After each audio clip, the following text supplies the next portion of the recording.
আসসালামু আলাইকুম রহমতুল্লাহি আবরাকাতু।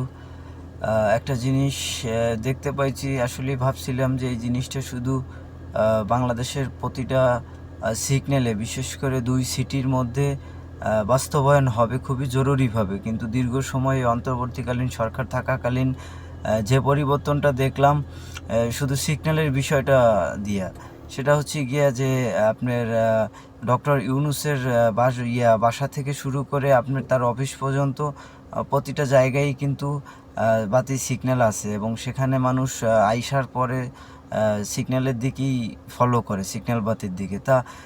এটা কিন্তু আসলে শুধু দরকার ছিল যে শেয়ার ঘর থেকে শুরু করছে, ঠিক আছে, কিন্তু এটা গোটা উত্তর দক্ষিণ সিটি, বিশেষ করে রাজধানীর এই শহরটাতে কিন্তু তৈরি করার দরকার ছিল। সেখানে দেখা গেল যে কোনো জায়গায় কিন্তু আসলে এটার কোনো সুফল মেলে নাই, শুধু তার বাসা টু অফিস ছাড়া।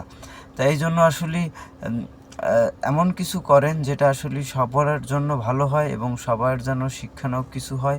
শুধু আমার বাড়ির সামনের রাস্তাটা পাকা করার আগে উচিত ছিল যে আমার গ্রামবাসীর বাড়ির রাস্তা পাকা আছে কিনা। তাই এইভাবেই চিন্তা করে সকলের কাজ করা উচিত, আমি ব্যক্তিগতভাবে মনে করি।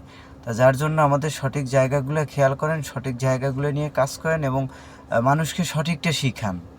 কেন কেউই চিরস্থায়ী না, যে যতটুকু সময় আসি না কেন, যে যতটুকু সময় থাকি না কেন, সঠিকটা শিখান, সঠিকটা দেখান এবং সঠিকটার জন্য চলার পথ করে দেন সকলকে।